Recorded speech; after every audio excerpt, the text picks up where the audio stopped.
Hey guys, welcome back to my channel Learn Physio with Salome. நம்ம இன்னைக்கு இந்த video என்ன பார்க்க போறோம் அப்படின்னா லாஸ்ட் வீடியோவோட கண்டினியூஷன் நம்ம பார்க்க போறோம். லாஸ்ட் வீடியோல நம்ம நியூரோபிளாஸ்டிசிட்டி பத்தி ரொம்ப டீடைலா பேசிப்போம். நியூரோபிளாஸ்டிசிட்டி என்ன எப்படி இம்ப்ரூவ் பண்ணலாம், என்னென்ன பிரின்சிபல்ஸ்லாம் நம்ம நியூரோபிளாஸ்டிசிட்டில ஃபாலோ பண்ணணும் அப்படிங்கறத பத்தி நம்ம டீடைலா பேசியிருப்போம். இந்த வீடியோவில் நியூரோபிளாஸ்டிசிட்டியோட கிளினிக்கல் இம்பார்ட்டன்ஸ் என்ன அப்படிங்கிறத நம்ம பார்க்கலாம். ஓகேவா? நியூரோபிளாஸ்டிசிட்டி பற்றி உங்களுக்கு தெரியாது, இப்போ தான் ஃபர்ஸ்ட் டைம் நீங்கள் கேள்விப்படுறீங்க அப்படின்னா கண்டிப்பாக இதுக்கு முன்னாடியோட வீடியோவை நான் டிஸ்கிரிப்ஷனில் லிங்க் கொடுக்குறேன், நீங்கள் செக் பண்ணி பாருங்கள். ஓகேவா? இப்போது நியூரோபிளாஸ்டிசிட்டி அப்படிங்கிறது நான் ஷார்ட்டாக என்ன அப்படிங்கிறத சொல்கிறேன். நியூரோபிளாஸ்டிசிட்டி அப்படிங்கிறது என்ன அப்படின்னா நமக்கு இன்ஜுரி ஆகுது, பிரெயினில் இன்ஜுரி ஆகுது அப்படின்னா அந்த ஃபங்க்ஷன் நமக்கு லாஸ் ஆகும், ஏன்னா அந்த ஏரியா அஃபெக்ட் ஆகும். இப்போது நம்ம திருப்பி ஒரு ஃபங்க்ஷனை ரீகெயின் பண்ணுறதுக்கு என்ன பண்ணுறோம் அப்படின்னா ஒரு நியூவாக ஒரு சர்க்யூட்டை ஒரு பாத்வே நம்ம க்ரியேட் பண்ணுறோம். ரிப்பீட்டடாக பிரெயினுக்கு அந்த ஸ்டிமுலஸ் கொடுக்கறதுனால, இந்த மாதிரி கொடுக்கறதுனால அந்த ஆக்டிவிட்டியும் நம்ம ரீகெயின் பண்ணலாம். நியூரோபிளாஸ்டிசிட்டி மூலமாக நமக்கு புதுசாக ஒரு சர்க்யூட்டை க்ரியேட் பண்ணி அந்த ஆக்ஷனை அவங்கள பண்ண வைப்போம். இதுதான் நியூரோபிளாஸ்டிசிட்டி. இப்போ இதோட கிளினிக்கல் இம்பார்ட்டன்ஸ் என்ன அப்படின்னா மேஜராக நம்ம நியூரோ ரீஹாபிலிட்டேஷனில் நியூரோபிளாஸ்டிசிட்டி இல்லாமல் நம்ம எந்த ஒரு ஆக்டிவிட்டியும் எந்த ஒரு எஃபிஷியண்ட்டான ஒர்க்கையுமே அவங்களால பண்ண முடியாது. ஸோ அது நம்ம நியூரோபிளாஸ்டிசிட்டி அப்படிங்கிறது ரீஹாபிலிட்டேஷனோட ஒரு மேஜரான ஃபவுண்டேஷன். இது எங்கெங்கே கண்டிஷனில் நம்ம யூஸ் பண்ணுறோம் அப்படின்னா ஸ்ட்ரோக், லைக் செரிப்ரோவாஸ்குலர் ஆக்சிடென்ட், அதுக்கப்புறம் Parkinson, spinal cord injury, traumatic brain injury, இந்த மாதிரி நமக்கு ஹையர் சென்டர் அஃபெக்ட் ஆகிற இடத்துலலாம் அந்த நியூரோபிளாஸ்டிசிட்டி யூஸ் பண்ணுறோம். எக்ஸாம்பிளுக்கு நம்ம ஸ்ட்ரோக் எடுத்துக்கலாம். ஓகேவா? ஸ்ட்ரோக்கில் என்ன ஆகுது, நமக்கு ரைட் அண்ட் லெஃப்ட் ஹெமிஸ்பியர் இருக்குது, ஏதாவது ஒரு ஏரியாவில் பிளட் சப்ளை கம்மியாக போகிறனால அந்த ஏரியா அஃபெக்ட் ஆகுது. ஓகேவா? இப்போ அந்த ஏரியா அஃபெக்ட் ஆகுறனால இந்த ஏரியா சப்ளை பண்ணுற மசில்ஸுக்கு எல்லாமே நர்வ்ஸ்க்கு எல்லாமே மசிலுக்கும் நர்வுக்கும் ஒழுங்கான எனஃபான இம்பல்சஸ் பிரெயின்லேருந்து வராது. அதனால என்னாகும், இந்த மசில் எல்லாமே வீக்னஸ் போக ஆரம்பிக்கும்.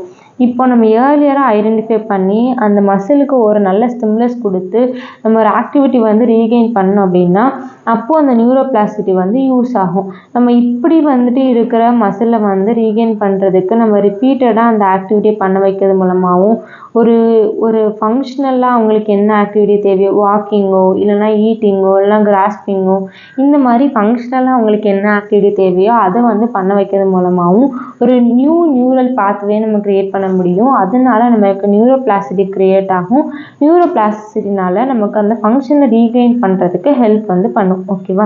இதே தான் மற்ற 4 கண்டிஷனே நம்ம நடக்குது. இப்போ எக்ஸாம்பிளுக்கு நம்ம ஸ்ட்ரோக்கில் பார்த்தோம் அப்படின்னா ரிப்பீட்டட் மூமெண்ட் ட்ரைனிங், ரிப்பீட்டடாக ஒரு மூமெண்ட்டை நம்ம கொடுக்கும்போது like Appar Lim flexion extension, shoulder flexion extension, இந்த மாதிரி நம்ம ரிப்பீட்டடாக ஒரு மூமெண்ட் கொடுக்கறது மூலமாக பிரெயின் லாஸ்டான ஃபங்க்ஷனை, அதாவது தொலைஞ்சு போன ஃபங்க்ஷனை திருப்பி ரீலேர்ன் பண்ணுறதுக்கு ஹெல்ப் பண்ணும். ஓகேவா? அந்த டெக்னிக்ஸ் டாஸ்க் என்ன டெக்னிக் யூஸ் பண்ணலாம் அப்படின்னா டாஸ்க் ஸ்பெசிஃபிக் ட்ரைனிங் அப்படின்னா இப்போ ஒரு பர்சனுக்கு அவங்களுக்கு மோஸ்ட்லி அப்பர் லிம் ஆக்டிவிட்டீஸ் அவங்க சாப்பிடணும்னு வச்சுக்கோங்களேன். இப்போது ரைட் சைடு ஹெமிபேரசிஸ்னு வச்சுக்கோங்க. அப்போது ரைட் சைடில் அப்பர் லிம் எதுவுமே யூஸ் பண்ண முடியாது, ரைட் சைடில் உள்ள லோவர் லிம் யூஸ் பண்ண முடியாது.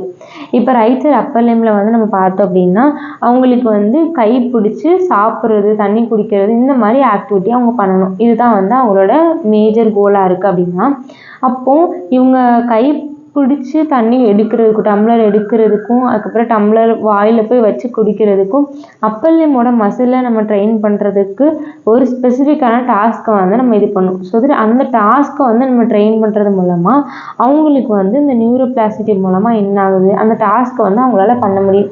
இதுதான் இது ரிப்பீட்டட் மூமெண்ட் ட்ரைனிங் மூலமாக பிரெயின் லாஸ் ஆன ஃபங்க்ஷனை நம்மளால் ரீகெயின் பண்ண முடியும்.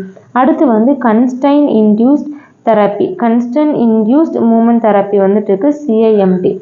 இது என்ன அப்படின்னா இப்போ நான் சொன்னேன் இல்லையா, ஸ்ட்ரோக்கில் ரைட் சைடு ஹெமிபேரசிஸ் இருக்குது அப்படின்னா பேஷண்ட் என்ன பண்ணுவாங்க அப்படின்னா ரைட் சைடை அதிகமாக யூஸ் பண்ணாமல் லெஃப்ட் சைடே யூஸ் பண்ணுவாங்க. ஏன்னா லெஃப்ட் சைடு நல்லா இருக்கும், ரைட் சைடு தான் அஃபெக்டாக இருக்கும்.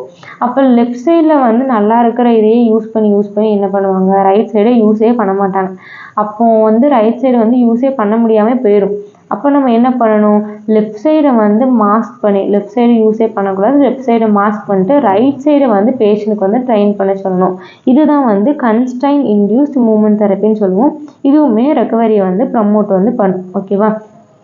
அதுக்கப்புறம் வந்து இதுக்கு இன்னொரு சிம்பிள் எக்ஸாம்பிள் வந்து பார்த்தோம் அப்படின்னா, இப்போ ஸ்ட்ரோக்குக்கு அப்புறம் பேஷண்ட் வந்து வாக் பண்ண வைக்கணும்னு வச்சுக்கோங்களேன். பிரெயின் வந்து என்னாகும், ஒரு புது நியூ பாத்வேயை வந்து க்ரியேட் பண்ணும். மசில் வந்து அதுக்கேற்ற மாதிரி ரெஸ்பாண்ட் பண்ணும். அண்ட் வாக்கிங் வந்து இம்ப்ரூவ் வந்து ஆகும். இதுதான் வந்து சிம்பிளாக நியூரோபிளாஸ்டி நடக்கக்கூடிய விஷயம். அண்ட் இதுவுமே வந்து டயக்ராமில் பார்த்தோம் அப்படின்னா, நார்மலாக வந்து இந்த மாதிரி ஒரு பாத்வே வந்துட்டு இருக்குது. இந்த மாதிரி ஒரு பாத்வே வந்துட்டு இருக்குது. இந்த மாதிரி நமக்கு ஆக்ஷன் வந்து நடந்துட்டு இருக்கு. இப்போ இந்த பாத்வே டேமேஜ் ஆகும்போது நம்ம என்ன பண்ணோம் அப்படின்னா, வேறு ஏதாவது ஒரு பாத்வே இங்கேருந்து வேறு ஏதாவது இந்த மாதிரி வேறு ஏதாவது ஒரு பாத்வே மூலமாக அந்த ஃபங்க்ஷனை வர வைக்கிறதுக்கு நம்ம வந்து இது வந்து பண்ணுவோம். இதுதான் வந்து என்ன அப்படின்னா நியூரோபிளாஸ்டிசிட்டி. அந்த நியூரோபிளாஸ்டிசிட்டி பற்றி உங்களுக்கு ஒரு கிளியர் ஐடியா இருக்கும்னு நினைக்கிறேன். ஆனால் அடுத்து என்ன டாபிக் போடலாம் அப்படிங்கிறது நீங்கள் கமெண்ட் பண்ணுங்கள். தேங்க்யூ. Next video. பாய்.